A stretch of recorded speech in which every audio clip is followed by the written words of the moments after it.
biashara tu, sio kusudi la Mungu. Mungu amekuita tumike kabisa. Nakwambia hivi, kama sio kuomba ni kutoa, kama sio kutoa ni kwenda wewe mwenyewe. Haleluya wapendwa. Hebu Bwana aguse mioyo yetu. Wakati watu wanaosema kwamba mimi naenda, waguswe kwa wito wa Mungu. Wito wa Mungu unakuja kiajabu. Wakati mwingine huwezi kugundua.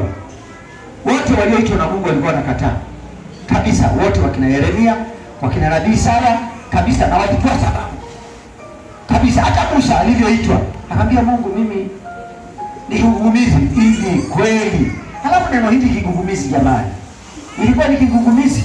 Mbona anaongea? Mwenye kigugumizi huwa anashindwa. Unafikiri kule kwetu kijijini alikuwa mtata kweli?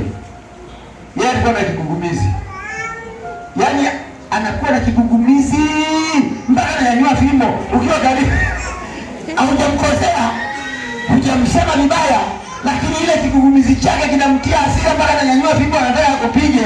Sasa yaani watu walikuwa wanajiadhari, ukiwa naongea naye unasimama mbali, maana yake atakukopi. Lakini kile kwa kinamkasirisha zaidi ni wale watu wanaomcheka. Akishaanza sasa wanacheka, ananyanyua fimbo. Musa hakuwa na kigugumizi. Musa, niliwahi kumsikia mwanatheoloji mmoja anasema hivi, hiyo ilikuwa ni lugha ya mwandishi tu ya kuonyesha kwamba kuna mambo Musa hakuyajua. Moja ya mambo ambayo yeye anatoa ni mawazo yake kwamba Musa hakuyajua. Hakujua shughuli za ibada za Kiyahudi zilikuwa zinaendaje. Na ukiangalia kuna ukweli, yeye alielewa kwa Farao. Alijua mambo ya kikuhani, aliyajua. Kwa hiyo aliyokuwa anaeleza, kwa hiyo ilikuwa ni hali fulani ya kujitetea.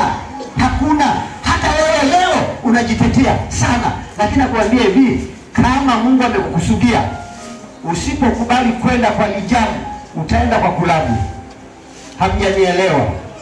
Usipokubali kwenda kwa hiari, utaenda kwa kiboko. Hapo mmenielewa wapendwa? Nasema farasi anaongozwa kwa kitu kinaitwa lijani, lakini ng'ombe mtata anaongozwa kwa kulabu. Kulabu ni aina ya pini, inang'ang'ania kwenye pua. Kwa hiyo unaweza kupeleka unakotaka kabisa. Mama Joseph, si ndio kweli? Kama Mungu anakuita utaki, unasubiri amshike. Hivyo mimi nimeona kijana mmoja, nimewahi kutoa mfano